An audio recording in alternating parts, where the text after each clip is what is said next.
নিবন্ধন আবেদনে শাপলা চেয়েছিল এনসিপি, তবে নিবন্ধন চূড়ান্ত হলেও কয়েক দফা আলোচনায় হয়নি প্রতীক ইস্যুর নিষ্পত্তি।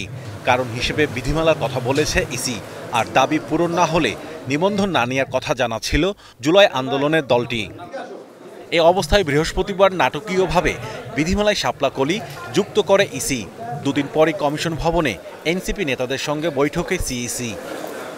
প্রায় 1 ঘন্টা বৈঠক শেষে নাসিরউদ্দিন পাটোয়ারি জানান শাপলা কলি নিচ্ছে এনসিপি, আর আগামী নির্বাচনে ধানের শীষ ও শাপলা কলির মধ্যেই হবে হাড্ডাহাড্ডি লড়াই। আমরা শাপলা কলি নিব। আমরা এখন এখানে একটা বিষয় আপনাদের থাকতে পারে যে আমরা বলছি শাপলার, কিন্তু আমরা এখনো ব্যাখ্যা পাইনি। নির্বাচন কমিশনের যে স্বেচ্ছাচারী আচরণ, কিন্তু এখন কি তাহলে আমরা প্রতীক নিয়ে পড়ে থাকবো, আমরা ইলেকশন ফেজে ঢুকবো না? তো সেই জায়গা থেকে আমরা বৃহত্তর স্বার্থ চিন্তা করে এই ডিসিশনটা নিচ্ছি। কিন্তু ইলেকশন কমিশনের যে স্বেচ্ছাচারী আচরণ, এটা পুরো বাংলাদেশের সামনে স্পষ্ট হয়েছে।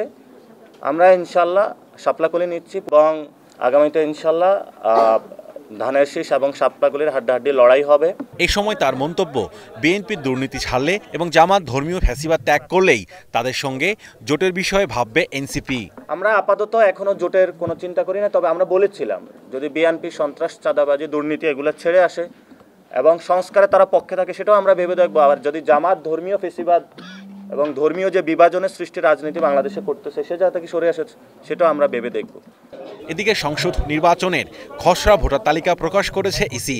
তাতে দেশে এখন মোট ভোটার 12,76,12,384 জন। পুরুষ ভোটারের সংখ্যা হচ্ছে 6,47,60,60,382 আর মহিলা ভোটারের সংখ্যা হচ্ছে 6,28,50,772। তৃতীয় লিঙ্গ যেটা আমরা বলি হিজড়া, ওনাদের সংখ্যা হচ্ছে 1,230। আমরা যে 1 সেপ্টেম্বর থেকে আমরা 31 অক্টোবর পর্যন্ত এটা বেড়েছে 13,04,880 জন। 18 নভেম্বর চূড়ান্ত ভোটার তালিকা প্রকাশ করা হবে বলেও জানিয়েছেন ইসির এই সিনিয়র সচিব। Mahmudul Hasan, star news, Dhaka.